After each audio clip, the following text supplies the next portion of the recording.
ଆରେ ସେ ଚେୟାର ଗୁଡାକ ସିଆଡେ ସଜେଇକି ରଖ।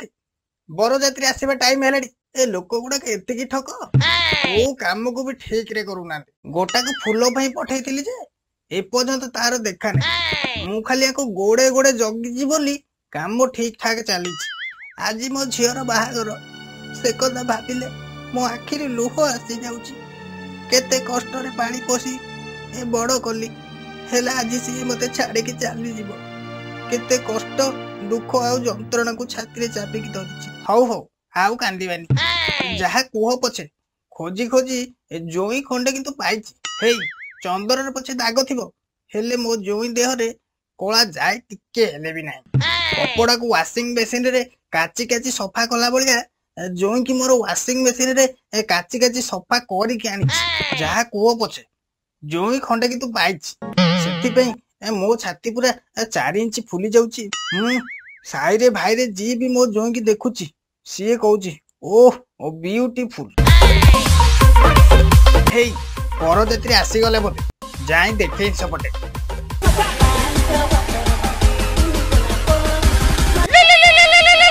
हेलो हाँ से डीजे वाला को कह साउंड बंद कर आउ से ड्रम वाला को कह सी गोटे काम करंतु तांकर सब जिनस पत्र गाड़ी रे लोड करके नेकी घर को पळेबे। ए बाहागर हेई परिबनी, नाई नाई ए बाहागर आउ हेबनी। भाबिनी बाहागर भांगी गला। ओ सटअप, तुमको जेतिकी कहूची सेतिकी कर। जहा जहा सब कहली सेमती सेमती सब काम कर। अरे जोई पुओ, तमे आसिकी एठी कोन पहुंचलनी मो? मु तुमको सियाडे गाड़ी रे खोजुची, तमे सीधा सीधा कोन पळै आसिलो? तमे आसी थांतो दांड दुआरे, तम बेकरे गोटे फूलमाला पड़ी थांता, चाउल टिके, बरकोली पत्र, दुब पत्र टिके पड़ी थांता, धूप दीपरे बंदापना हेई थांतो, तापर भीतर को आसी थांतो ना। तमे सीधा सीधा आसिकी एठी पहुंचलनी। हाँ हेलो, कौन है? 4 जन माल पीकी नलार पड़ी जाइछंती। सी नलार पड़ला बेले तमे कोन करथलो? कौन तमे भी टिके मार देइछो? हाँ गोटे काम कर, से जेनेरेटर गाड़ी तांको पकेकी नेकी घर को पळा। नाई नाई ए बाहागर भांगी गला, आउ ए बाहागर हेई परिबनी। कौन है बाहागर भांगी गला? अरे आज मो झियो बाहागर बोली मो पाद आदि तले लागुनी।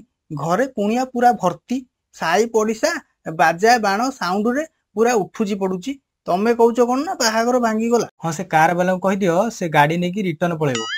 मु एठु आज चल चली जीवी। मो पई तमे टेंशन नियनी। ए बाहागर हेई परिबनी, ए बाहागर भांगी गला। नाई नाई ए बाहागर आउ हेई परिबनी। बाहागर हेई परिबनी माने? एठी एते पैसा खर्च करके 600 लोकन पे रोसई करिची। बाची बाची आम एरिया रे सबुटू नंबर 1 मदन टेंट वाला को डाकिची। सेपटे जियो मोर सजबाज हेई पुळे पाउडर बोली ही बसुची। तमे कहूच कोन ना बाहागर हेई परिबनी? तम मन को आउ नाही। हेइटी आज्ञा से नाली आखी मते देखैबेनी। आमे पुओ घर वाला।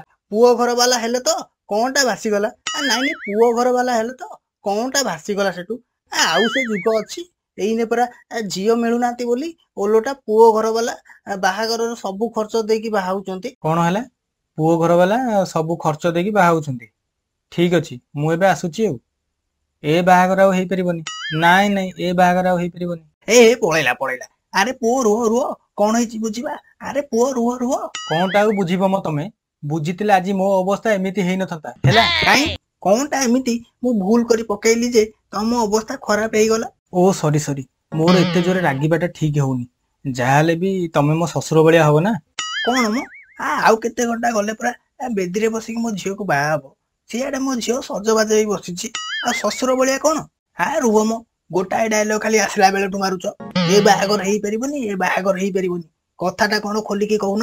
अच्छा पिताश्री, जेते बेले मु तम झियो को देखिबा को आसीतिली, हां जेते बेले तमे मते देखिबा को जाइतिला, जेते बेले मु आसीतिली तापरे तमे जाइतिलो, तापरे तम घर लोक जाइतिले, तापरे आम घर लोक आसीतिले। अरे सेई कथाटा कहून, जेते बेले दीटा परिवार एकाटी बसिकी बाहागरटा फाइनल करितिले। हाँ बास बास सेई कथाटा मु कहबा को चाहूची। सेते बेले पिताश्री मु तुमको कोन कहितिली? कोन कहितिलो? बाहागर दिन आमर जो बरजात्री आसीबे, तम घरर जस्ट 1 किलोमीटर आगरू सेठी टिके आम टोकांक पई गोटे गोटे 90 ता संगकू पाउच पानी गोटे आउ टिके चाखणर व्यवस्था करिवे। ताकू मारी देकी आम टोका सब एकदम नाली हेकी सियाडू आसीबे। हेले तमे कोन कलो? नाई नाई तमे कोन कलो? ତମେ ସେମାନଙ୍କୁ ଗୋଟେ ଗୋଟେ ଶୁକୁଟା ବରା, ଆଳୁଚପ ଆଉ ଗୋଟେ ଗୋଟେ ପାଚିଲା କଦଳୀ ସାଙ୍ଗକୁ ଗିଲାସେ ଗିଲାସେ ଥଣ୍ଡା ଧରେଇଦେଲ। ହଁ, କଣଟା ଭୁଲ କଲି? ଏତେ ଜୋରେ ଖରା ହଉଥିଲା, ଗିଲାସେ ଗିଲାସେ ଥଣ୍ଡା ସେମାନଙ୍କୁ ଦେଇଦେଲି। ଆରେ ଆମ ଲୋକ ଗୁଡାକ ପିଅନ୍ତୁ, ଅସୁବିଧା କଣ ଅଛି? ଅସୁବିଧା କିଛି ନାହିଁ, ତମ ମନକୁ ନାହିଁ। ତମେ ମଦ ଦେଲନି ବୋଲି 50 ଟଙ୍କା ଆମର ଫେରିକି ପଳେଇଲେ। ତମ ଟଙ୍କା ଫେରିକି ପଳେଇଲେ, ମୁଁ ସେଠି କଣ କରିବି? ମୋ ଝିଅ ବାହାଘର ଯେ, ମୋର ଏଠି କେତେ ଟେନସନ। ତା ଛଡା ମୁଁ ସେମାନଙ୍କୁ ମଦ କାହିଁକି ଦେବି? କାହିଁକି ସେମାନଙ୍କୁ ମଦ ଦେବି? କଣ ହେଲା ତମେ ଦବନି? ତମେ ଯଦି ନ ଦବ ତାହେଲେ ଆଉ ଦବ କିଏ? ତମେ ଝିଅ ବାହାଘର କରୁଛ ମାନେ ସବୁ ଦାୟିତ୍ୱ ତମର। ପିଲା ମାଲ କେମିତି ପିଇବେ, କୋଉଠି ଶୋଇବେ, କଣ ଖାଇବେ, ସବୁ ଦାୟିତ୍ୱ ତମର। ଏଇ ବାନ୍ତି କଲେ ବି ତମେ ପୋଛିବ। କଣ ହେଲା? ମୁଁ ଯାଇକି ବାନ୍ତି ପୋଛିବି? ତମ ମନକୁ ନାଇଁ ମ, ତମ ମନକୁ। ଆମେ ଝିଅ ଘର ବାଲା ବୋଲି ଆମର କିଛି ଇଜ୍ଜତ ନାହିଁ। ଆମକୁ ମୁଲିଆ ଭାବିଛ ଆଉ ନାଇଁ? ହେଇ ଏତେ ଜୋରେ କାଇଁ ପାଟି କରୁଛ ମ? କିଏ କୁଆଡେ ଶୁଣିବ ଆଉ ମୋ ଇଜ୍ଜତ ପଳେଇବ। ଇଜ୍ଜତ ପଳେଇବ? ହଉ ସେ କଥା ଛାଡ। ତାପରେ ତମକୁ କଣ କହିଥିଲି? ତମକୁ କହିଥିଲି ଯେତେବେଳେ ମୋ ଗାଡିଟା ତମ ଗେଟ୍ ପାଖରେ ପହଞ୍ଚିବ ଆଉ ମୁଁ ଗାଡିରୁ ଓହ୍ଲେଇବି, ସେଠି 4ଟି ସୁନ୍ଦର ଯୁବତୀଙ୍କୁ ଷ୍ଟାଣ୍ଡିଂ କରିବ। ସେମାନେ ମତେ ଆଲିଙ୍ଗନ କରି ମତେ ଗୋଟେ ଗୋଟେ ଚୁମ୍ବନ ଦେଇ ଗୃହ ପ୍ରବେଶ କରାଇବେ। ତମେ କଣ କଲ? ସେଠି 4ଟି ପାତିଆ ମୁହଁ ବୁଢାଙ୍କୁ ଛିଡା କରିଦେଇଛ। ତାଙ୍କୁ ଦେଖିକି ମୋ ଇଗୋ ପୁରା ହଟ୍ ହେଇଗଲା। କଣ ତମ ମନକୁ? ଆରେ ଆମ ପୂର୍ବପୁରୁଷର ବିଧିବିଧାନରେ ଅଛି, ଜୋଇଁ ଆସିଲେ ଆମ ଘରର ମୁରବୀ ମାନେ ସେମାନଙ୍କୁ ଦୁବ ଟିକେ, ବରକୋଳି ପତ୍ର, ଅରୁଆ ଚାଉଳ ଟିକେ ପକେଇକି ସ୍ୱାଗତ କରିବେ। ସେଥିପାଇଁ ମୁଁ 4 ଜଣ ବୟସ୍କ ଲୋକଙ୍କୁ ସେଟିଂ କରିଥିଲି। ହଁ ହଁ, ସେଥିପାଇଁ 4 ଜଣ ପାତିଆ ଆଉ ନିଶୁଆ ବୁଢାଙ୍କୁ ଷ୍ଟାଣ୍ଡିଂ କରିଥିଲେ। ନାଇଁ ହେଇ ରହିଥ। ଗେଟ୍ ପାଖରେ ଯୋଉ ତମ ଝିଅ ଆଉ ମୋର ଫଟୋଟି ଲଗେଇଛ, ସେଇଟା କାଇଁ ଲଗେଇଛ? ନାଇଁ କାଇଁ ଲଗେଇଛ?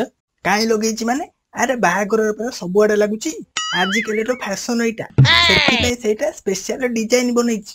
ଓହ, ସ୍ପେଶାଲ ଡିଜାଇନ ବନେଇଛ? ତମ ମୁହଁକୁ ଟିକେ ଲାଜ ଲାଗୁନି?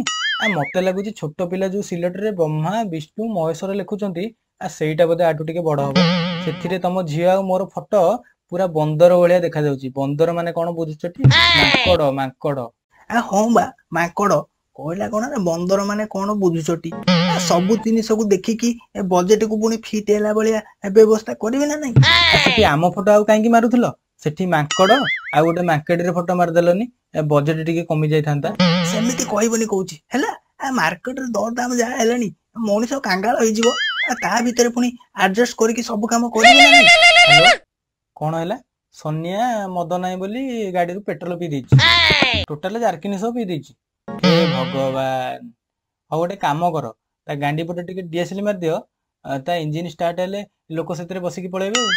ରଖ ଫୋନ, ରଖ, ଚୁପ୍ ରଖ। ହେଇକି ଶ୍ୱଶୁରଜୀ, ତମରି ଏଇଭଳିଆ ବ୍ୟବସ୍ଥା ପାଇଁ ଜଣେ ପେଟ୍ରୋଲ ପିଇଲେଣି, 4 ଜଣ ସିଆଡେ ନଳାରେ ପଡିଲେଣି। ମୋର ବ୍ୟବସ୍ଥା କଣ? ଆରେ ମୋ ବ୍ୟବସ୍ଥାରେ କଣ କିଛି ଅସୁବିଧା ଅଛି? ଏ ଚାରିପଡାରେ ଏମିତି ବ୍ୟବସ୍ଥା କେହି କରିନଥିବେ, ଯୋଉଟା ମୁଁ ଆଜି ମୋ ଝିଅ ପାଇଁ କରିଛି।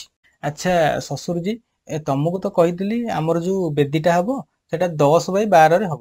ଆଉ ପୁଅ ଝିଅ ଯୋଉ ଜାଗାରେ ବସିବେ ସେଠି ଦିପଟ ସାଇଡରୁ 2ଟା ସେଣ୍ଟ୍ରାଲ ଏସି ଟିକେ ଲଗେଇବେ। କାହିଁକି ନା ଗରମ ଦିନ, ଆଉ ଗରମ ମୁଁ ସମ୍ଭାଳି ପାରେନି।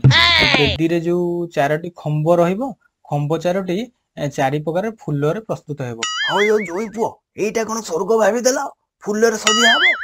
ଝିଅ ପୁଅ ତ ବେଦୀରେ ବସିଲେ ଟିକେ ମନ୍ତ୍ର ପଢା ହବ, ଟିକେ ଦୁବ ବରକୋଳି ପତ୍ର ପଡିବ, ଆଉ 7 ଘେରା ବୁଲିଲେ ବାହାଘର ଶେଷ। ଆଉ ସେଠି ଏସି ଲଗେଇବି, ଫୁଲ ଫୁଟେଇବି, ଆଉ କହୁନ ସେଠି ଗୋଟେ ଖଟ ଆଉ ତକିଆ ପକେଇଦେବି, ସେଠି ତମେ ଶୟନ କରିବ। ମାରାଣ ଶ୍ୱଶୁରଜୀ, ସେତିକି କରିଦେଲେ ବଢିଆ ହୁଅନ୍ତା ମ। ଦିନ ସାରା ନ ଖାଇ ନ ପିଇକି ଅଣ୍ଟାଟା ଭାରି ବିନ୍ଧୁଛି ମ, ମୁଁ ଟିକେ ଗଡି ଯାଆନ୍ତି। ଖାଲି କଣ ଗଡିବ? ସୋରିଷ ତେଲ 1/2 ଲିଟର ଆଣିକି ତମ ଗୋଡ ହାତରେ ମାଲିସ ବି କରିଦେବି। କେଡେ ଅଲାଜୁକ ଲୋକଟା। ମୁଁ କହୁଛି କଣ, ଇଏ ବୁଝୁଛି କଣ? ହେ ରହିଥା, ତମକୁ ତ ଭୋଜିରେ ଯାହା ଯାହା ଆଇଟମ ହବ ତାର ଗୋଟେ ଚିଠା ଦିଆଯାଇଥିଲା। ତମେ ତ ସେଇ ଅନୁସାରେ ଭୋଜି କରିବା କଥା। ମୁଁ ଗୋଟେ ପିଲାକୁ ପଠେଇଥିଲି କଣ କଣ ଆଇଟମ ହେଇଛି ଦେଖିବା ପାଇଁ। ସିଏ ମତେ ଯାହା କହିଲା, ତମେ ସେ ଚିଠାରୁ କୁଆଡେ 5ଟି ଆଇଟମ କରିଛ, ଆଉ ସବୁ କାଟି ଦେଇଛ ବୋଲି। ତମେ ଯୋଉ ଚିଠା ଦେଇଛ ଆଉ ଯୋଉ ଆଇଟମ ସବୁ ଲେଖିଛ, ମୁଁ ମୋ ବୋପା ଜେଜ ଅମଳରୁ ସେ ଆଇଟମ ସବୁ ଦେଖିଛି। ଆରେ ଆମର ଭୋଜି କହିଲେ ଭାତ, ଡାଲି, ଖଟା, ବେସର, କ୍ଷୀରି, ଆଉ ଯଦି ଟିକେ ବଢିବ ମାଛ କାଲିଆ କି ଚିକେନ କି ଚୁଙ୍ଗୁଡି ଟିକେ ହବ। ଆଉ ତମେ ଯୋଉ ସବୁ ଆଇଟମ ଲେଖିଛ, ସେ ନନା ସେ ସବୁ ଜାଣିପାରିଲେନି। ଓଲୋଟା ମତେ ପଚାରୁଛନ୍ତି ଏଗୁଡା କଣ ବୋଲି। ସେଥିପାଇଁ ବାଧ୍ୟ ହୋଇ ସେଗୁଡା କାଟିଦେଲି। କାଟିଦେଲ, ଭଲ କଲ। ନାଇଁ ମୁଁ ଭଲ କଲ। ଆମ ଲୋକ ଖାଇବେ ଆଉ ସେଇ ଭାତ, ଡାଲି, ଖଟା, ବେସର, ସେଗୁଡା କଣ ଖାଦ୍ୟ? କାହିଁ ତା ସାଙ୍ଗକୁ ମିଠା ଅଛି, ଚିକେନ ଅଛି, ମାଛ ଅଛି, ଚୁଙ୍ଗୁଡି ବି ଅଛି। କେତେ ଖାଇବେ, ଖାଆନ୍ତୁ। କିଛି ଶୁଣା ହବନି। ବିରିୟାନୀ ନାହିଁ ମାନେ ଏ ବାହାଘର ହେଇପାରିବନି। ନିଆଁ ଜଳିବ, ଏ ବାହାଘର ହେଇପାରିବ। ରୁହ ଟିକେ। ପୁଣି କାହାକୁ ଗୋଟେ ଫୋନ ଲଗେଇଲାଣି। ହଁ, ଗାଡି ରେଡି ହେଲା କି? କଣ ହେଲା? ସେ ଗାଡି ରାଗିକି ପଳେଇଲା। ଅଟୋ ଗୋଟେ ମଗେଇଛ? କୋଉଠି ଅଛି ଅଟୋ? ପାଚେରୀ ପାଖରେ ଛିଡା ହେଇଛି। ହଉ ଠିକ ଅଛି। ଆଚ୍ଛା ଶ୍ୱଶୁରଜୀ, ଟାଇମ କେତେଟା ହେଲା ଟିକେ ଦେଖିଲେ? ଟାଇମ କିଛି ହେଇନି ମ, ବାହାଘର ଲଗ୍ନକୁ ଆହୁରି ସମୟ ବାକି ଅଛି।